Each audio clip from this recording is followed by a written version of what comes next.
안녕하십니까. 자, 오늘은 62페이지를 보겠습니다. 62페이지. 그죠? 날씨가 좀 추워지고 있습니다. 그죠? 바람도 많이 불고. 독감이 계속 유행인데 조심하셔야 됩니다. 한번 걸리면 낫질 않죠. 그죠? 저희 부모님도 독감 걸리셨는데 뭐 2주째, 그죠? 병원 가도 안 낫는다. 예방이 최고입니다. 그죠? 건강하셔야 되니까 관리 잘 하시고. 오늘은 62페이지 4절에 납세 의무자라고 되어 있죠. 이 부분 보겠습니다.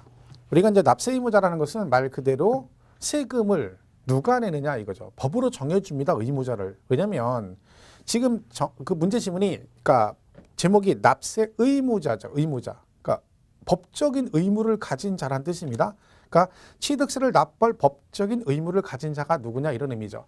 그러면 왜 이걸 정하냐면 만약에 취득세는요, 물건을 취득을 했을 때 세금을 내는 거잖아요. 근데 그 세금을 취득을 하긴 했는데 누가 세금을 낼지를 법으로 안 정해주면 문제는 뭐다? 세금을 누군가 냈을 때는 상관없습니다. 근데 문제는 안 냈을 때가 문제인 거죠. 그러면 누군가한테 제재를 가야 되는 거죠. 그러니까 법적으로 의무자를 정해주고 걔가 세금을 안 내게 되면 걔한테 법적인 제재를 하겠다. 뭐 이런 의미입니다. 그래서 우리가 그 법적인 납세 의무자를 정해준 건데 자, 1번에 뭐라고 되냐면 사실상의 취득자라고 되어 있습니다. 사실상 취득자. 우리 세법에서 이 사실상의 취득자는 의미는 뭐냐면 말 그대로 실질적 취득자란 뜻입니다. 그러니까 이 말은 우리가 세법은 실질과세 원칙이거든요. 이게 무슨 얘기예요? 공부상과 실제가 다르다. 그럼 항상 뭐가 우선한다? 그렇죠. 사실관계를 우선을 합니다. 그렇기 때문에 여기서도 그러면 사실상 취득자라는 의미는 그죠? 그런 의미겠죠. 자, 보세요. 한번 읽어볼게요. 그 1번에 사실상 취득자 이렇게 돼 있죠. 자, 부동산 등의 취득은 민법, 기타 법률에 의해서 두 번째 줄까지 쭉 법이 나와 있죠. 기타 법령에 따른 두 번째 줄 끝에 뭐라고 돼 있습니까? 등기 등록을 하지 아니한 경우라도. 자, 이 질문 잘 보세요. 뭘 하지 않았어도, 그죠? 등기 등록을 하지 아니한 경우라도라고 되어 있습니다. 이 말은 전제 조건이 등기 등록을 하지 아니한 경우라도란 말 해석을 해보면 그러면 지금 등기를 하지 않았다는 얘기죠? 근데 하지 아니한 경우라도라는 얘기는 누구는 당연히 납세 의무가 있다는 얘기예요. 등기를 받은 사람은 당연히 납세 의무가 있고 네 앞으로 등기를 하지 않았어도 뭐다? 사실상 취득하면 각각 취득한 거로 보고 해당 취득 물건의 소유자 또는 양수인을 각각 취득자로 한다. 결론은 이런 얘기죠. 내가 이제 명의신탁 같은 게 될 수도 있는 거죠. 예를 들면 제가 실질적 취득자입니다. 근데 등기는 제 앞으로 안 하고 제 친구 앞으로 명의신탁을 했다. 그러면 그 취득세는 누가 내겠습니까? 실질적 취득세는 제가 내겠습니까? 아니면 신탁을 해서 받아서 등기하는 제 친구가 낼까요? 제 친구가 내겠죠. 친구가. 왜? 저는 명의신탁 몰래 하는 거 아니겠습니까? 그죠? 그 법을 위반한 거죠. 그러니까 친구 앞으로 등기를 하니까 걔는 누구예요? 실질적 취득자는 아니지만 누구다? 네, 형식적 공부상 취득자인 거죠. 그럼 걔는 당연히 납세 의무가 있습니다. 왜? 설마 제가 가가지고 그죠? 그 해당 시군구에 가가지고 사실은 이게 내 건데 내가 사실상 실제 내 건데 사정이 생겨서 내 친구 앞으로 하는 거니까 그렇게 알고 있으라고 이렇게 얘기하지 않잖아요. 그죠? 그러니까 친구가 내고. 근데 저는 누구예요? 저는 내 앞으로 뭘 안 했어. 등기를 안 했죠. 하지만 저는 누구다? 실질적 취득자라는 거죠. 그러니까 저도 법적인 납세 의무가 있다. 이런 의미가 되는 거죠. 그러니까 예를 들면 남편 앞으로 계약을 해가지고 남편이 계약을 쭉 하고 그죠? 나중에 등기를 부인 앞으로 하게 되면 등기를 받는 사람 부인이죠. 그죠? 근데 남편은 누구야? 실질적 취득자가 되는 거죠. 그러니까 둘 다 법적으로 납세 의무가 있다. 그런 뜻입니다. 그래서 결론은 얘는 뭐다? 사실상 취득자는 뜻이 뭐다? 뭘 하지 않았어도 등기 등록을 하지 않았어도 실질적 취득자에 해당되면 얘는 납세 의무가 있다. 이런 뜻입니다. 여기 다만 나오죠. 차량, 기계장비, 항공기 및 주문을 받아 건조하는 선박은 승계 취득인 경우에만 해당한다라고 되어 있습니다. 자, 우리가 전 시간에 취득의 형태를 구분할 때 그 원시 취득을 배웠습니다. 그죠? 최초 취득. 그래서 차량, 기계장비, 선박, 항공기, 제조조리, 건조. 그는 원시 취득이라겠죠? 근데 그거 할 때 꼭 기억할 거 뭐라겠어요? 걔는 연관 검색어 그러죠. 연관 검색어. 그러니까 요거 하면 딱 떠올라야 됩니다. 차량, 기계 장비, 선박, 항공기. 그럼 뭐가 떠올라야 돼? 그죠? 원시 취득은 과세하지 않는다. 설명드렸죠? 연관 검색어처럼. 그러니까 제가 이정재 그러면 누가 떠올린다고? 임세령 이렇게 떠올려야 된다 그랬잖아요. 그죠? 그런 식으로 연관 검색어. 요새 이제 딱 뭐 현빈 그럼 누가 나와요? 강소라 이런 식으로 나와야 됩니다. 뭔지 모르는 분도 있죠? 그죠? 아, 몰라도 됩니다. 시험에 안 나오니까. 그죠? 현빈이 강소랑 사귄다. 뭐, 최근에 뭐 이런 얘기 있죠? 그런 식으로 연관 검사가 딱 뜨겠죠. 현빈 치면 딱 뜨겠죠. 강소라 이렇게 뜻되고, 그죠? 그런 식으로 차량, 기계, 장비, 선박, 항공기, 그럼 뭐가 떠올라야 돼? 원시 취득은 과세하지 않는다. 이 말은 다른 말로 이렇게 나온다겠죠. 원시 취득은 과세하지 않는다라고 외웠는데 시험에 뭐라고 나와요? 차량, 기계, 장비, 선박, 항공기는 승계 취득에 한하여 납세 의무가 있다라고 나옵니다. 그러면 땡 틀렸다는 거예요. 왜? 원시 취득은 과세하지 않는다. 그랬으니까 이렇게 나와야 되는데 갑자기 승계 취득에 한하여 납세 의무 이렇게 하니까 틀렸다. 그러시면 안 되는 거죠. 왜? 원시 취득을 과세 안 한다는 얘기는 언제 하겠다는 거야? 그렇죠? 승계 취득할 때 하겠다는 얘기죠. 같은 말입니다. 그러니까 우리가 문제를 맞고 틀리는 거 보면 막 난이도가 굉장히 높아서 누가 봐도 얘는 정말 어려워. 정말 이해가 안 가. 이런 문제가 아니라 누가 봐도 이건 들으면 그냥 처음 들으면 그래 이런 것 같아 라고 이해가 되는 것들이 있죠. 그런 걸 문제를 틀려버립니다. 그래서 시험을 못 보는 거예요. 점수를 못 맞는 거예요. 항상 강조한 말입니다. 어려운 문제 틀려서 떨어지는 게 아니라 쉬운 문제를 실수로 틀리기 때문에 떨어진 거다. 그러니까 막 난이도 높게 공부한다고 공부 잘하는 건 아닙니다. 그럴 필요도 없고, 그죠? 자격증 시험이니까 그냥 60점만 맞으면 되는 거예요. 그게 최선이죠. 그러면 쉬운 거 안 틀리면 됩니다. 자, 그래서 그런 개념을 잘 이해하시고, 그 다음에 오른쪽 이제 1번에 주체구조부 취득자란 말이 납니다. 주체구조부 취득자. 자, 우리가 주체구조부 취득자란 말은 뭐냐면 주체구조부 이렇게 돼 있죠. 요거는 이제 한마디로 얘기하면 뭐라고 생각하시면 되냐면 건물주다라고 생각하시면 돼요. 건물 주인을 말한다 이런 얘기죠. 만약에 이 건물이 있습니다. 이렇게 건물이. 자, 이 건물이 갑 거예요. 그죠? 자, 여기 근데 1층에 은행이 들어왔습니다. 은행. 그죠? 자, 1층에 세를 줬는데 은행이 들어왔어요. 자, 그러면 은행이 이제 입주를 하게 되면 설비 같은 걸 하겠죠. 자, 그럼 은행이 들어와서 설비할 때 가장 중요한 게 뭐겠어요? 은행이 설비할 때, 설치할 때, 지점 같은 거 설치할 때 가장 중요한 게 뭐겠어요? 가장 중요한 거 그러면 이제 막 여러 가지 얘기가 나옵니다. 그죠? 그 중에서 어떤 사람이 이제 제가 여기서 가장 중요한 게 뭡니까? 그랬더니 번호표가 제일 중요하다. 이렇게 말하는 분이 있습니다. 은행에서 번호표가 제일 중요하대. 번호표 중요하죠, 여러분. 만약에 은행에 번호표가 없다고 해봐요. 굉장히 혼란이 생깁니다. 왜? 만약에 사람이 별로 없으면 괜찮은데 한 20명 돼 있다. 20명. 근데 제가 21번째로 은행에 딱 들어갔어. 그럼 앉아 있어요? 그럼 내 순서를 기다리려면 알람 어떻게 돼? 내 앞에 왔던 20명을 대충 알고 있어야 되는 거야. 왜? 그래야 내가 그 다음에 나보다 뒤에 온 사람 그걸 잘 파악을 해야 되는 거야. 내 뒤로 또 한 10명 왔어. 그러면 그 파악을 하고 있어야 됩니다. 왜? 그래야 내가 순서 새치기 안 하게. 그러면 은행 가서 머리 지나는 거죠. 그죠? 그러면 누군가 내 앞으로 먼저 딱 갔어. 근데 껄쩍지근한 거예요. 왜? 제가 나보다 늦게 온 것 같은데. 근데 확실히 없는 거죠. 이러면 이게 얼마나 골치 아프겠습니까? 그래서 중요하긴 합니다. 번호표가. 근데 그죠? 여기 중요한 것보다 은행은 그래도 기본이 뭐예요? 금고죠. 금고. 그죠? 근데 금고. 여러분 은행 가시면 은행 뒤쪽에 보면 벽에 막 이렇게 막 금고 하나 딱 붙어 있죠. 벽에 붙어 있는 거, 설치된 거, 그죠? 막 핸들 돌려가지고 열고 하잖아요. 이게 이제 금고인데 이 금고가 원래는요 취득세를 안 내요. 금고는. 근데 부착된 금고라고 해서 부착된 금고. 뭔 얘기야? 벽에 붙이는 거 있죠. 붙이면 걔는 뭐야? 과세 대상이 됩니다. 그러면 이 은행에서 이 부착된 금고인 이거는 뭐다? 취득세 과세 대상에 들어가는 겁니다. 그죠? 자, 그러면 이걸 지금 실질적으로 취득한 건 누구다? 이거 누가 취득한 거예요? 그죠? 은행이 은행이. 그죠? 그럼 얘가 납세 의무자가 돼야 돼. 원래는 사실상 취득자니까. 그런데 문제는 뭐냐면 설치는 은행이 했는데 실질적 납세 의무자는 얘다. 그죠? 건물주인 갑입니다. 그럼 왜 그러느냐? 자, 말씀드렸죠. 국가나 지방자치단체는 세금을 누가 내든 사실은 관심 없습니다. 중요한 건 뭐만 관심 있는 거야? 네가 됐든 얘가 됐든 나한테 세금만 내라. 나는 그러니까 세금만 받으면 그만인 거예요. 그런데 항상 문제는 뭐다? 안 냈을 때. 은행이 됐든 갑이 됐든 세금만 내면 끝이에요. 받으면 끝이니까. 근데 안 내게 되면 아까 말씀드렸죠? 누군가한테 제재를 해야 된다는 거야. 그럼 이때 제재를 누구한테 할 것인가 그걸 정해주는 거죠. 자, 그러면 지금 건물의 주인과 은행은 어쨌든 뭐예요? 세입자잖아요. 세입자. 그죠? 세입자. 세입자란 말이에요. 그러면 지금 건물주와 세입자가 있습니다. 이렇게 취득세 과세 대상 행위를 한 자. 자, 여기서 취득세 과세 대상 행위를 한 자는 누구야? 세입자인 은행이죠. 그 세입자와 그다음에 뭐 소유자가 서로 다르면 누구를 둘 중 하자가 생겼을 때 누구한테 세금을 걷는 게 유리한가를 생각하는 겁니다. 자, 그럼 여러분 건물주와 세입자가 있을 때 둘 중 누구한테 세금 걷는 게 유리하다? 일반적으로?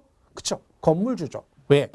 만약에 세입자한테 네가 세금을 납세 의무자야 하면 얘가 갑자기 그 말 듣고 충격받아 잠수 타가지고 지리산 가서 반달고 뭐 세세세고 놀고 있다고 그랬죠? 그럼 못 찾아. 잠수 타버리면. 그죠? 근데 얘를 납세 의무자라면 얘는 잠수를 타고 싶어도 얘는 뭐야? 건물 들고 탈 수는 없잖아요. 그죠? 그러니까 얘는 없어져도 이 건물이 있기 때문에 여기다 압류 걸어가지고 나중에 채권 회수하기가 유리한 거죠. 그러니까 결론적으로 머릿속에 뭘 기억하시면 된다? 그 건물의 소유자와 그 세입자, 즉 취득세, 과세 대상일 한 자가 서로 다르게 되면 항상 누구를 납세 의무자로 본다? 그죠? 채권 확보하기 유리한 사람 누구? 건물주를 납세 의무자로 이렇게 기억하시면 됩니다. 이때 건물주는 이걸 말하는 거죠. 그러니까 주체구조부 취득자가 이걸 말하는 거죠. 결국 건물주를 말하는 겁니다. 그러니까 주체구조부 취득자라는 것은 그러니까 주요 구조부죠. 그 건물의 주요 골격의 주인이다. 그래서 우리 나중에 건축법 배우시면 바닥, 비동보, 지붕틀, 내력벽, 주계단 해가지고 주요 구조부를 배웁니다. 그거의 취득자라는 얘기는 결국 누구를 말하는 거다? 건물주를 말한다라고 생각하시면 됩니다. 자, 요 비슷한 얘기들을 같은 개념으로 이해할 때 이런 게 있습니다. 여러분이 집주인이에요. 건물, 아파트 갖고 있는데 세를 줬어요. 그랬더니 세입자가 그 아파트를 주택으로 안 쓰고 별장으로 쓰게 되면 이 별장은 사치성 재산에 들어갑니다. 사치성. 그러니까 중과세가 됩니다.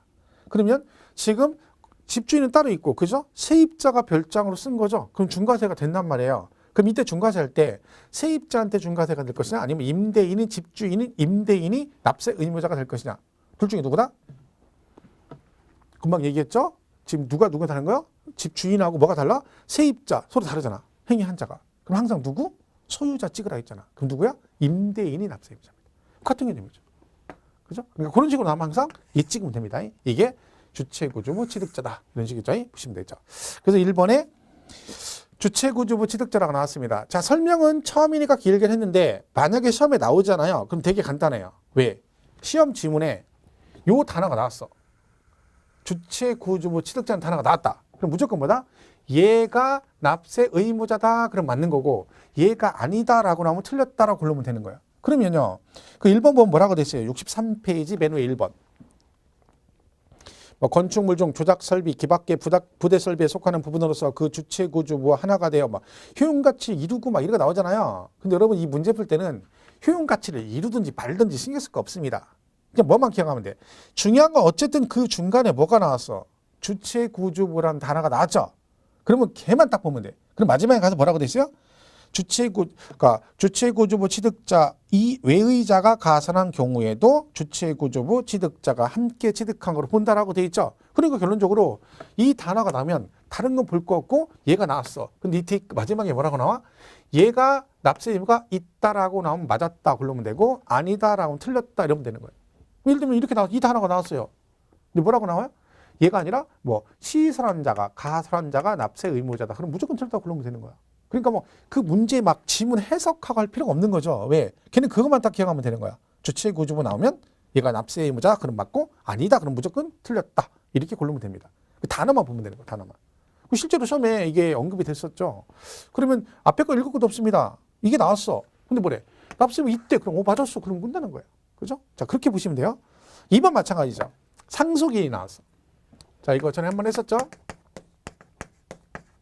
비상속인과 상속인이 있습니다. 자, 이 중에 둘 중에 돌아가신 분이 누구라겠죠? 상속인과 비상속인 중 돌아가신 분이 누구다? 여기 써 있다겠죠? 이게 뭐라고요? 피 흘리고 돌아가신 분. 피 흘리고. 그죠? 피 흘리고 돌아가신 분. 이분이 돌아가신 분이에요. 비상속인. 그죠? 자, 그러면 피상속인은 세금을 낼 수 있다 없다? 없죠. 그죠? 마음은 원이로되 몸이 말을 안 된다겠죠? 그러니까 누가 내야 돼? 당연히 상속인이 납세 의무자입니다. 그러니까 이거는 뭐 상속이 나왔다 그럼 이것도 얘기할 것도 없는 거죠. 상속 받으면 당연히 누가 내야 돼?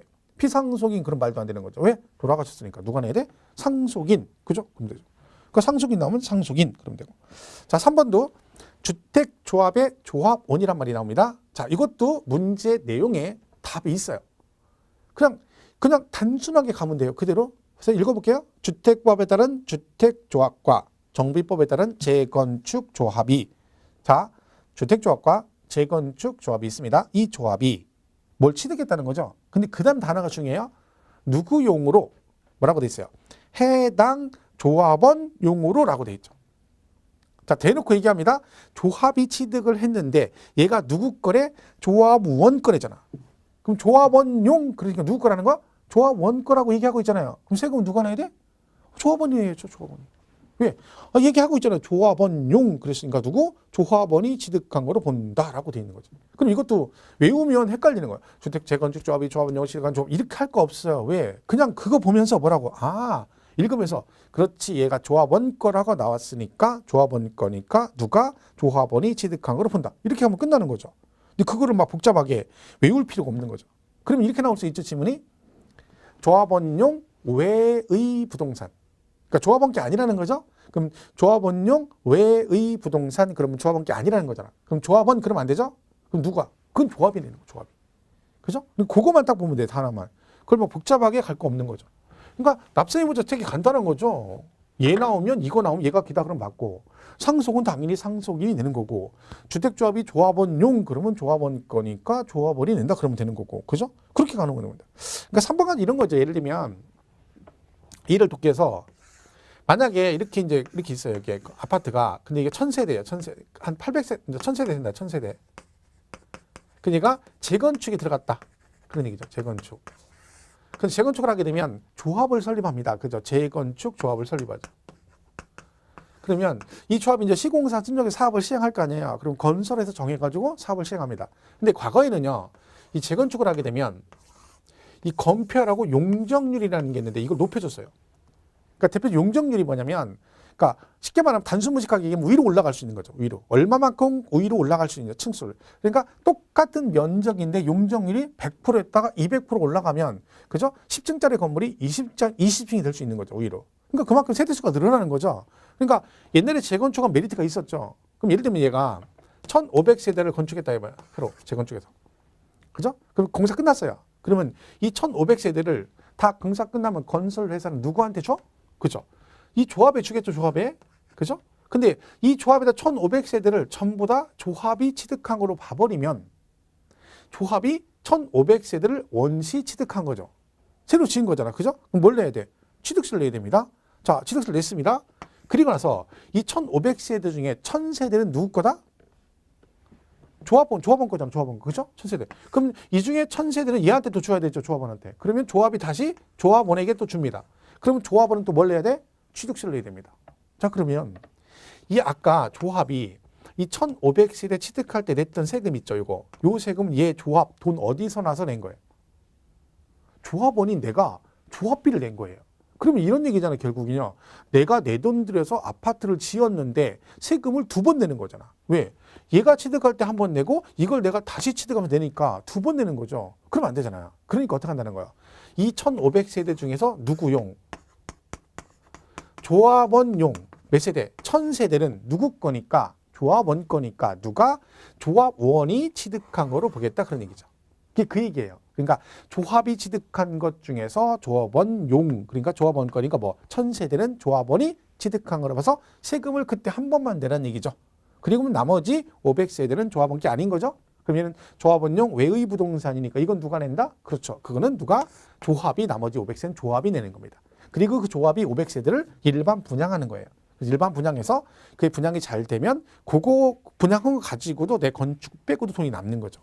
옛날 재건축은 그래서 메리트가 많았습니다. 근데 지금은 뭐 워낙에 이것저것 뭐 재건축 뭐 부담 환수하고 막 이래가지고 개발비 환수해서 크게 메리트는 없습니다만, 그죠? 최근에도 이제 우리가 아시겠지만 강남 쪽에 그죠? 또 재건축 막 붐이라 분양 막 그래서 정부에서 제재하고 그랬죠. 왜? 막 너무 투기가 일어나니까 가격이 너무 이제 상승하니까 그죠? 다시 그래서 막 전매 같은 거 하고 막 제한 같은 거 하고 그러죠. 그래서 그런 뜻입니다. 그러니까 설명은 그런데 문제 푸는 건 너무 쉬운 거예요. 그 단어만 기억하시면 되는 거야. 그죠? 그다음 4번 시설 대여업자라고 돼 있죠.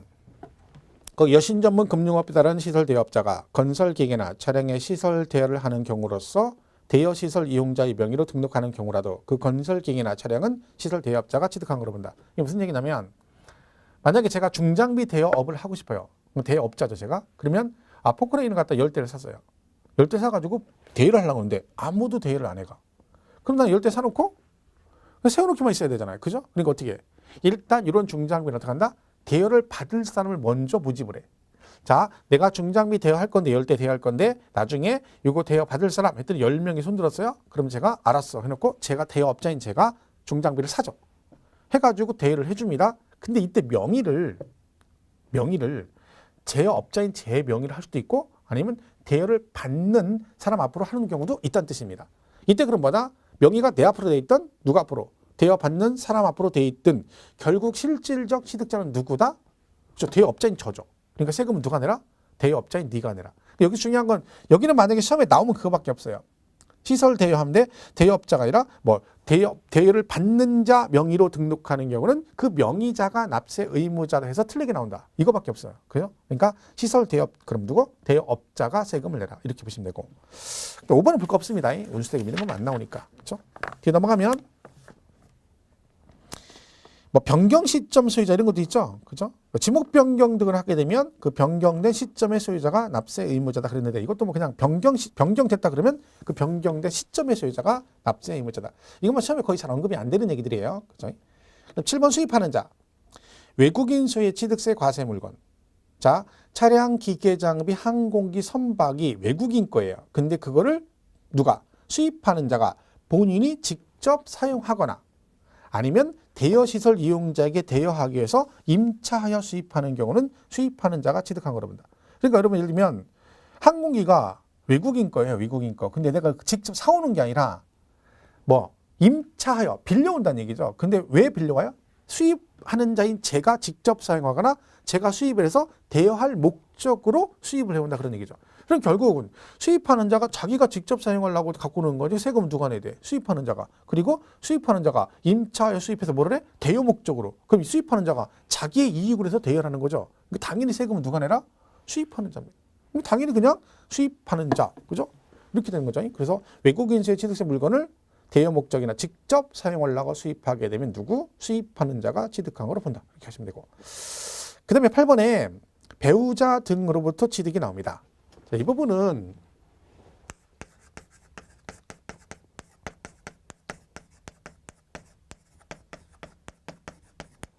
자, 요거는 우리가 머릿속에 딱 넣고 있어야 됩니다. 세법에서 배우자, 직계, 존, 비속 이렇게 나왔죠. 이게 뭐야? 부부지간이거나 뭐다? 부모자식간이다 그런 얘기죠.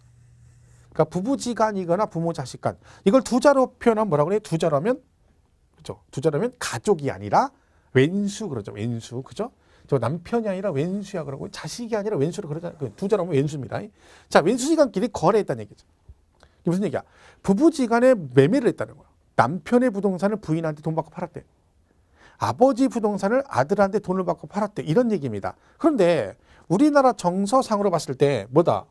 식구끼리, 그죠? 식구끼리 뭘 하게 되면 거래했다는 얘기죠. 매매했다. 그러면 이거를 서로 주고받은 걸로 보지 않는다는 거죠. 다 뭘로 본다는 거야? 증여로 본다는 거야. 전부 다.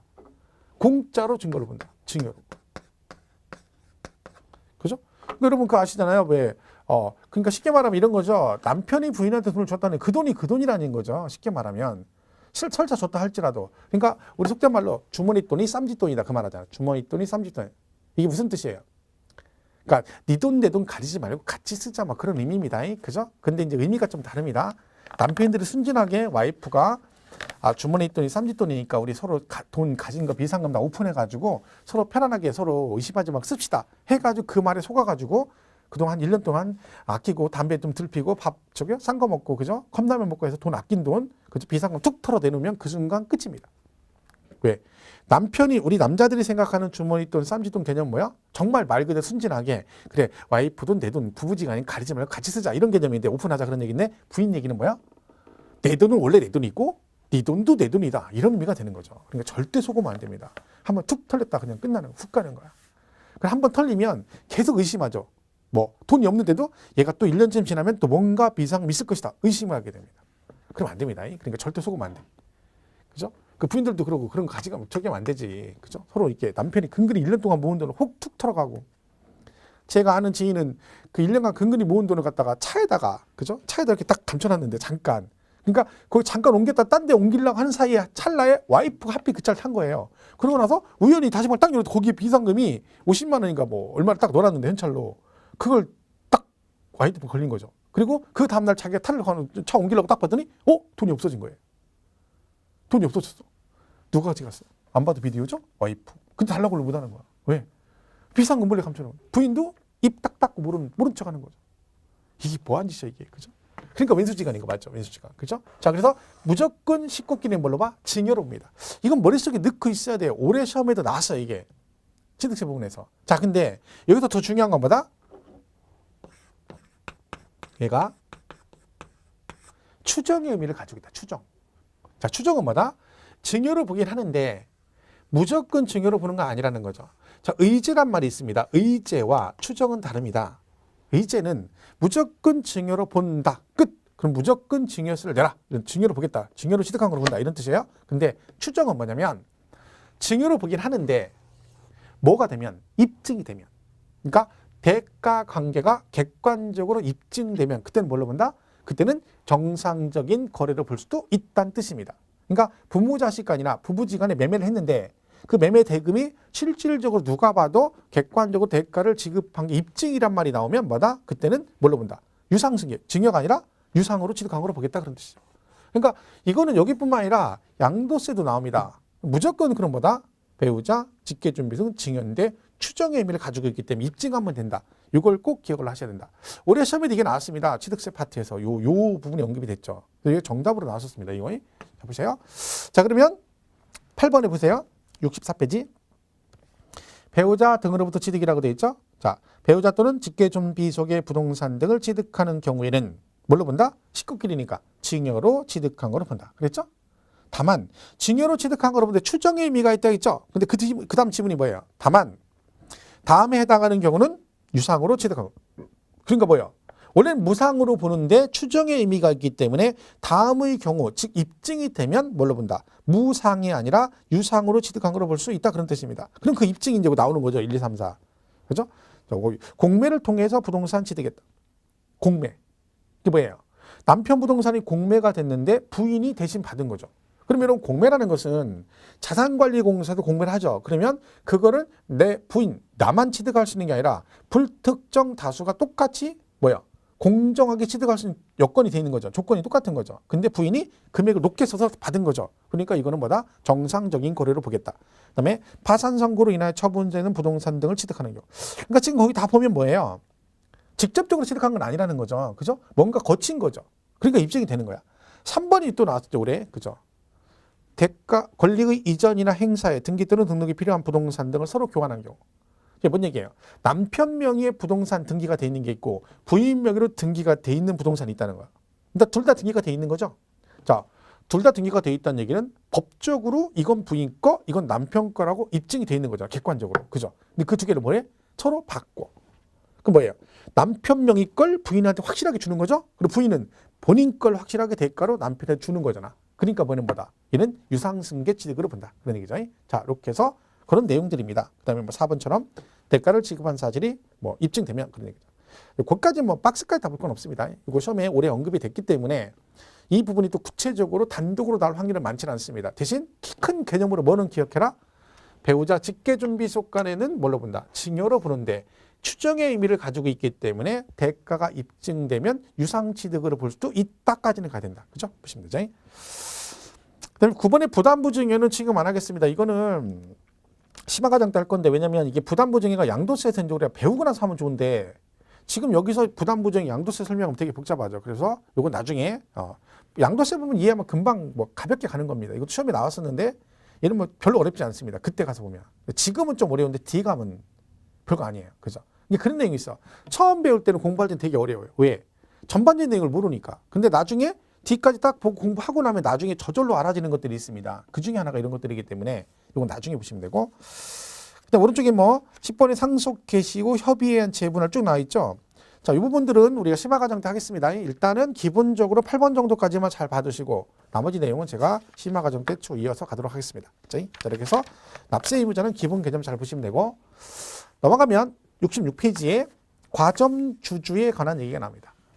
제가 지난 시간에 사실은 간주 취득하면서 과점주주 얘기를 잠깐 하다가 설명을 드린다고 했었는데 이걸 지금 설명하겠습니다. 자, 이 과점주주가 뭐 시험에 은근 잘 나옵니다. 일단 과점주주는요. 뭘 말하냐면 이런 거죠. 비상장법인의 주식. 그러니까 상장법인이 아니고 비상장법인의 주식을 이겠죠. 그리고 몇 퍼센트? 50% 초과. 그러니까 비상장법인의 주식을 50% 초과해서 가지고 있는 경우를 뭐라고 한다? 그렇죠. 이거를 과점주주 그럽니다. 그러니까 여기서 중요한 건 비상장, 상장법인은 안 되고 그리고 50%를 초과해야 된다. 그러니까 정확하게 50%면 과점주주도 아니다? 아니다. 그죠? 그래서 여기서 과점주주는 50% 초과했을 때 과점주주 그럽니다. 얘가 뭘 샀어? 주식을 취득했다 그런 얘기죠. 그러면 이건 뭘로 본다? 간주 취득으로 본다. 그러니까 직접적으로 취득한 게 아니라 취득한 거로 본다. 이게 되게 중요한 부분들입니다. 자, 이거 이런 뜻이에요. 보세요. A라는 법인이 있다. 그죠? 이 법인을 설립을 해요. 자, 법인 설립하면 부동산 등을 하겠죠. 자, 근데 이 설립 당시 갑이 이 법인의 주주예요. 주주가 된 거죠. 그러니까 주식을 취득한 거죠. 그러니까 자본금을 댄 거예요. 근데 지분이 60%예요. 이런 얘기죠. 자, 그럼 얘는 무슨 주주다? 그렇죠. 과점 주주가 된 거죠. 왜? 50% 초과했잖아. 자, 그런데 잘 보세요.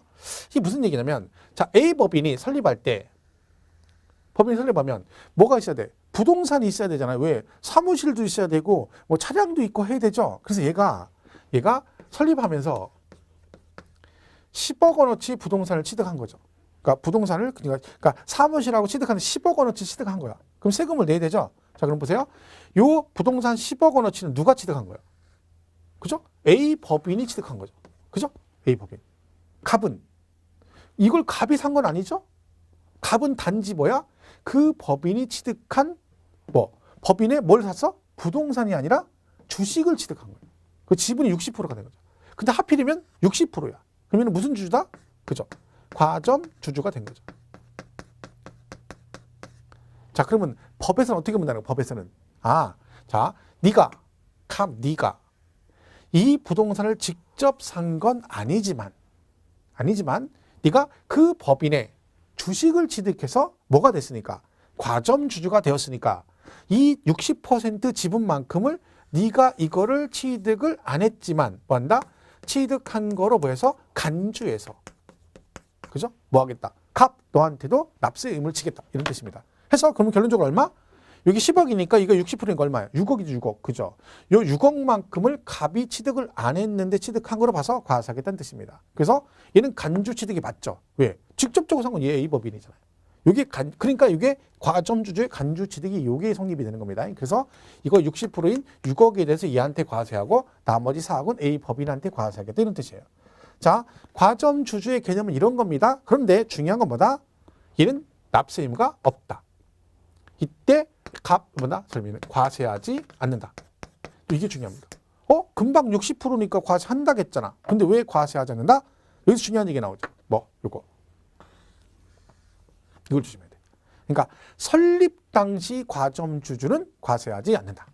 이거 뭐 시험에 엄청 잘 나오는 거죠. 뭐라고요?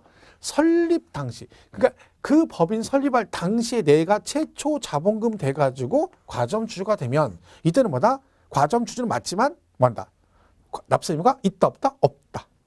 과세하지 않는다. 이걸 기억하셔야 돼요. 그죠? 그러니까 이건 되게 중요한 부분이에요. 설립 당시 시험에 엄청 많이 나왔죠. 설립 당시 과점주주는 과세하지 않는다. 이렇게 되는 거죠. 자, 그럼 얘가 나중에 이제 60인데 자, 그럼 이런 거죠. 첫 번째. 설립 당시 과점주주는 과세하지 않는다. 이걸 기억하시면 돼요. 그렇죠? 이게 처음에 엄청 잘 나오는 얘기예요. 잘 기본 개념이에요. 근데 얘가 이제 그러면 그래요. 자, 근데 설립 당시 지분이 40%였어요. 두 번째. 게다가 얘가 지분을 20%를 추가로 취득해서 60%가 됐다. 그죠? 이렇죠. 자, 그럼 얘는 뭐다? 자, 얘는 설립 당시 과점주주 아니었죠. 그러다가 나중에 추가로 지분을 취득한 얼마 돼서 60이 됐어요. 이때 뭐가 된 거야? 과점주주가 된 거죠. 이걸 우리가 뭐라 그래? 최초 과점주주라고 그래요. 얘는 봤죠? 과점주주 아니었다가 처음으로 과점주주가 됐네요. 처음으로 과점주주가 됐어. 그러면 최초로 과점주주가 되면 어떻게 한다? 전체 60% 전체를 과세합니다. 그렇죠? 그러니까 이때는 처음으로 과점주주가 되기 때문에 60% 전체를 취득으로 간주해서 60%만큼을 얘한테 과세하겠다 이런 뜻이죠. 자, 세 번째는 재차 과점주라고 그래요. 재차. 이는 뭐냐면 자, 얘가 40%였어요. 설 당시. 그러다가 60 됐다가 이걸 다시 팔아서 30이 됐다가 다시 얼마가 됐어? 70이 됐어요. 자, 그럼 보세요. 여기 아니었다가 여기서 최초로 과점주주 됐었죠? 그럼 이때 얼마 냈겠어요? 60% 책임을 졌었겠죠? 그러다가 팔았어요. 그럼 과점주주가 아니죠. 그러다가 다시 또 사가지고 다시 과점주주가 됐죠? 50% 초과했으니까. 이걸 뭐라 그래? 재차 과점주주 그래요. 과점주주였다가 아니었다가 다시 됐다. 그걸 뭐라고 한다? 재차 과점주주. 재차. 그죠? 이런 거죠. 이때는 어떻게 한다? 이때는 그 이전 과점주주 지분. 그 이전의 과점주주 지분이 뭐예요? 60%죠? 이거보다 뭐 증가분. 얼마 증가됐어요? 10% 증가됐죠. 그죠? 그럼 얘는 얼마? 10%를 과세. 이게 기본 개념이에요. 자, 저기 별거 없어요? 자, 보세요. 과점주주는 비상장법인의 주식을 50% 초과해서 있는 걸 과점주주라고 한다. 그죠? 이때 뭐다? 얘는 간주취득에 들어가는데 뭐다? 여기는 50% 초과니까 60% 과점주주가 됐지만 중요한 건 뭐다? 설립할 당시, 최초 설립 당시 과점주주는 과세하지 않는다. 그 다음에 뭐야? 여기서 최초로 과점주주가 되면 과점주주 아니었다가 처음으로 과점주주가 되면 전체를 취득으로 간주한다. 그 다음에 재차는 뭐다?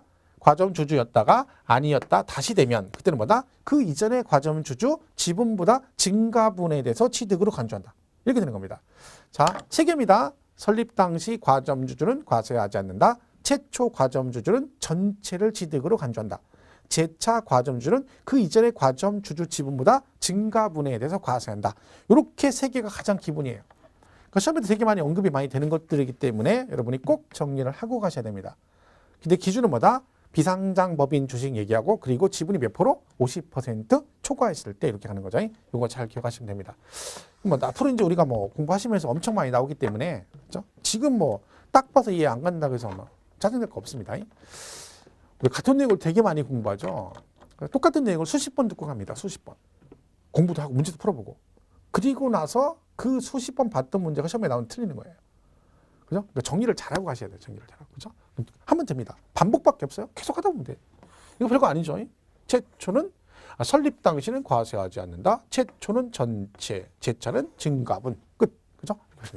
자, 그게 우리 교재에 66페이지에 나와 있는데 막 표로 정의돼 있잖아요. 근데 지금 개인적으로 이걸 뭐 굳이 읽으라고 하고 싶지 않습니다. 왜냐하면 설명은 잘 돼 있어요. 근데 잘못 언뜻 읽으면 이게 또 헷갈릴 수 있어요. 거기 일부도 개정사항 포함되어 있기 때문에 일단 여기서 여러분 이 책을 보고 안 외워도 굳이 읽지 않아도 지금 설명하는 내용만 기억하시면 돼요. 그럼 나중에 심화과정 때 여기 살 붙여서 몇 개만 더 하면 특별하게 틀릴 건 없습니다. 그렇기 때문에 교재 봐가면서 막 표에 있는 거 막 보면 좋긴 한데 그냥 잘못 읽으면 되게 헷갈릴 수 있어요. 그러니까 차라리 이건 이렇게만 기억해라. 그죠? 그 내용만 잘 기억하시면 합니다. 그러면 뭐 큰 문제 없어요.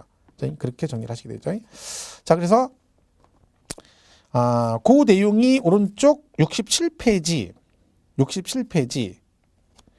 그 박스에 밑에 거 박스에 있죠. 5절의 비과세 바로 위에 과점주주 납세 의무 범위라고 돼 있죠. 차라리 그걸 보시라는 거야. 위에 설명된 거 보지 말고. 그죠? 보세요. 상장법인 주식은 납세 의무 없고 누구만? 비상장법인 주식만 해당이 되는데 취득 요건에 뭐라고 돼 있어요? 설립 시 취득해서 50% 초과되면 과점주주인데 설립 당시니까 뭐 한다?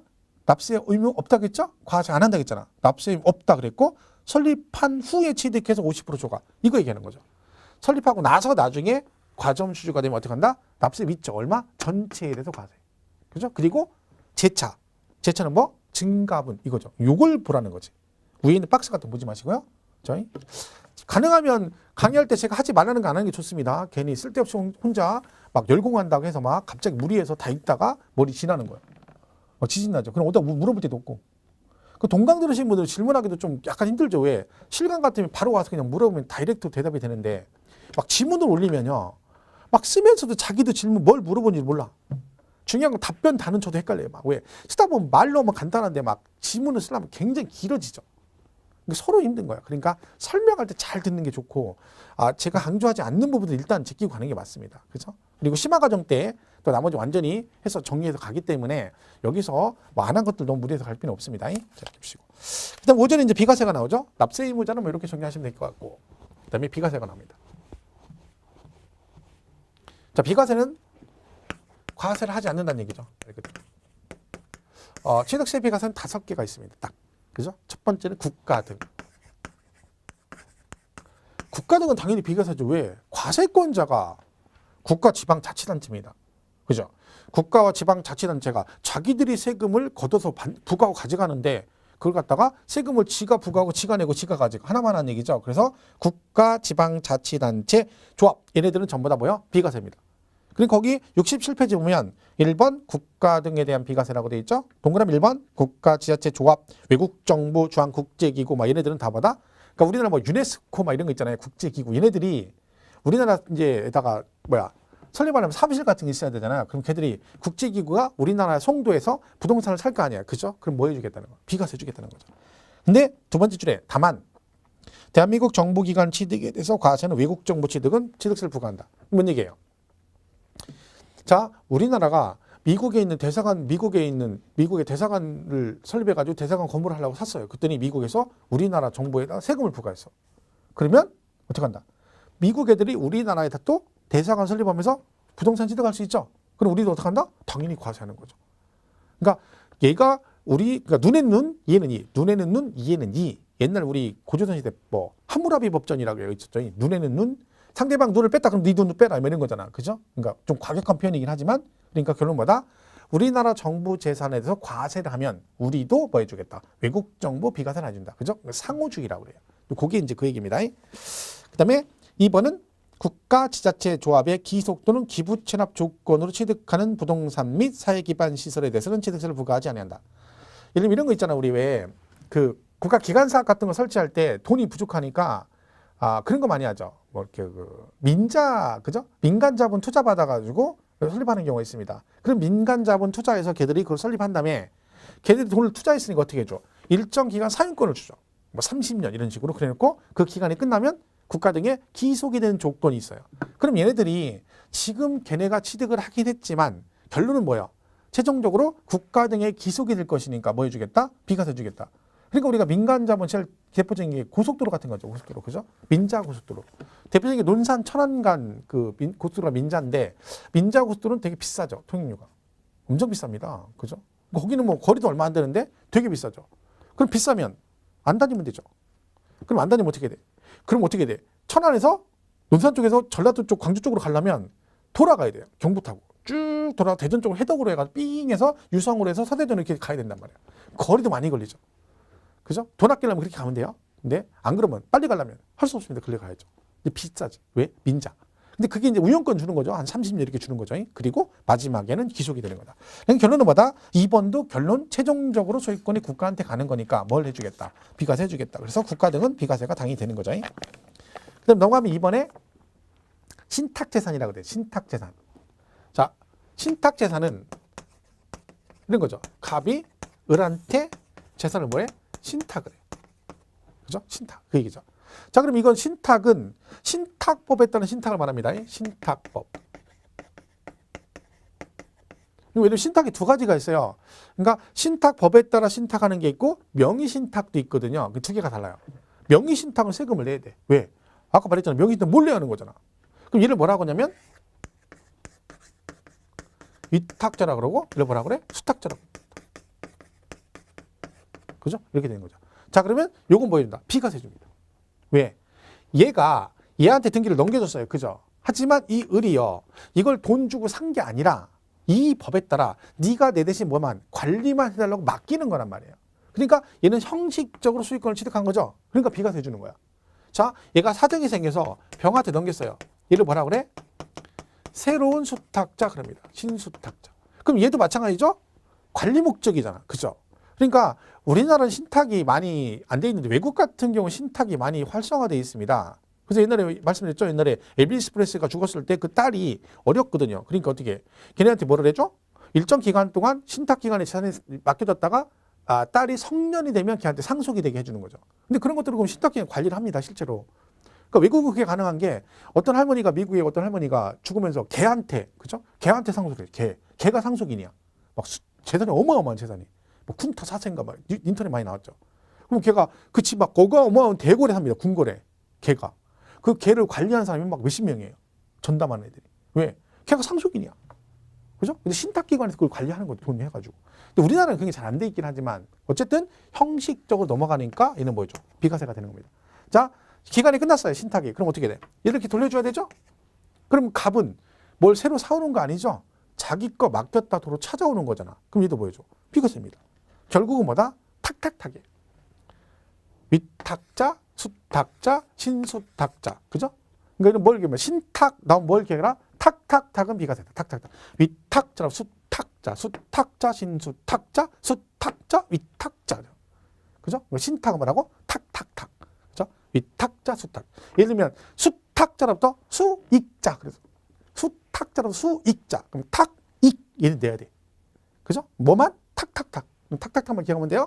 위탁자로부터 수탁자, 수탁자, 신수탁자, 수탁자, 위탁자, 탁탁탁. 그죠? 신탁은 탁탁탁은 비과세다. 이렇게 보시면 되죠. 그래서 이번에 68페이지 신탁 해놓고 신탁법에 따른 신탁 등기죠.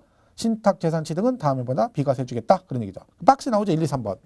위탁자, 수탁자. 2번은 수탁자, 위탁자. 3번 수탁자, 신수탁자. 탁탁탁탁탁탁 비과세. 그거만 기억하면 탁탁탁만. 자, 이러면 비과세가 됩니다. 자, 이렇게 해서 여기까지 정리하시고 잠깐 쉬었다가 3번에 법률에 의한 한매권 행사였죠. 여기부터 이어서 가도록 하겠습니다.